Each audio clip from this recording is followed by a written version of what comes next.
Hey, what's up? This is Eric Benet, and you know I got soul.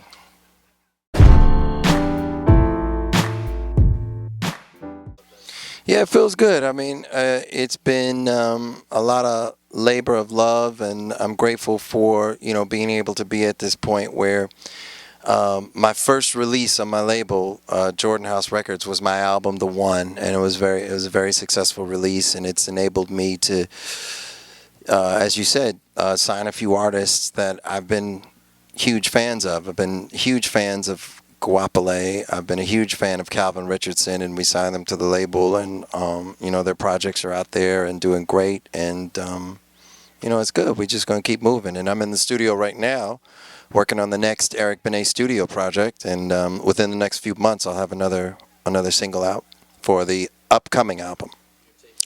Well, the more I listen to just peep what's going on in the music industry right now, I just feel like it's almost like my duty as an R&B artist to make sure that the integrity of R&B is just like solid and still represented and out there. And so on this record, it's going to be what people would expect from me. It's going to be live instrumentation.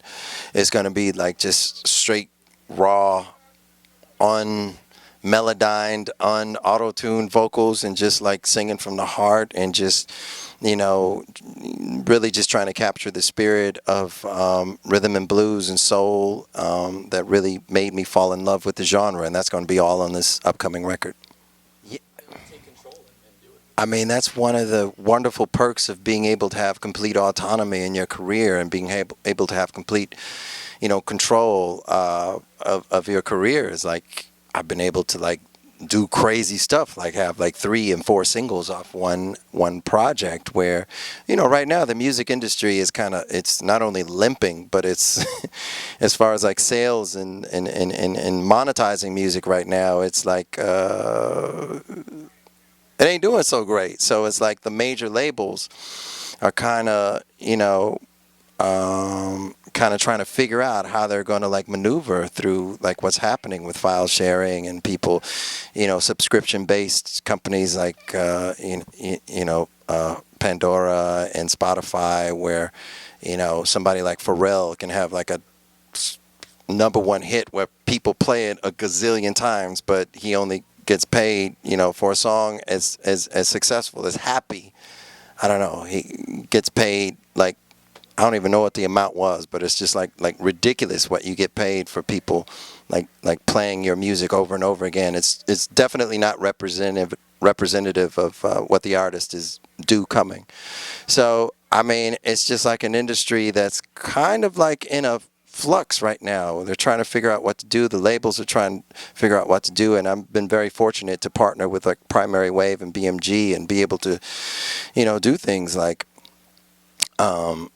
sit there and decide, that first single went really great, didn't it? Okay, let's do a second one. Oh, damn, that second single went really great. How about we do a third one? And, just kind of saturate. I'm in a position where I can really saturate myself out there as an artist, and that feels really good. I definitely wouldn't have that opportunity at a major label right now.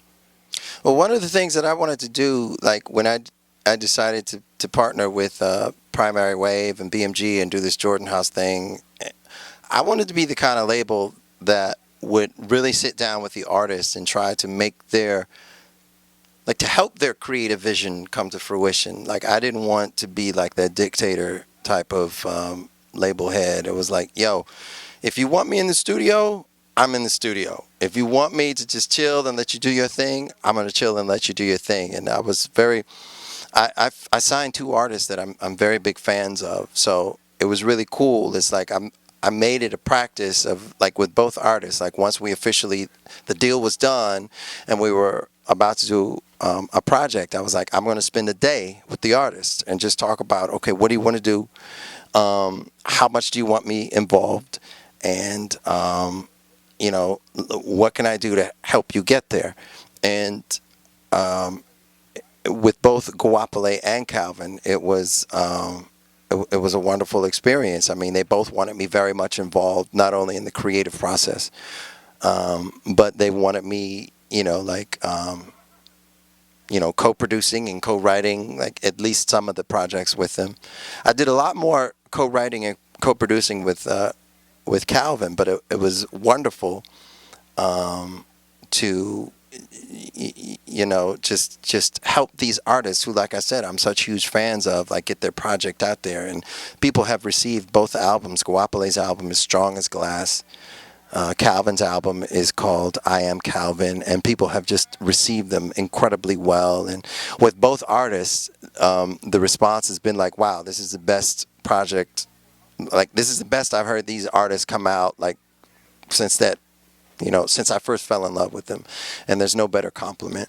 And so, yeah, I really encourage all y'all out there to go pick up Goapele's Strong as Glass and Calvin's I Am Calvin. Calvin's new single is Hearsay. Goapele's single is Strong as Glass. Well, I definitely like to walk before I can run. And as you can imagine, I mean, with the way the industry is right now, I just really want to concentrate on Goapele, and I want to concentrate on Calvin and make sure those projects get the representation and get the push that they deserve, because they're both incredible projects. So right now, it's just me. I'm the only other artist on Jordan House right now, and I'm just going to concentrate on that. It was really, the EDU project on Japan was really dope because, every region has its own very specific thing that they want to hear, and the specific thing that could work in that region. And, I've had a very long and really good relationship with Warner Japan over the past, like, 17, 18 years.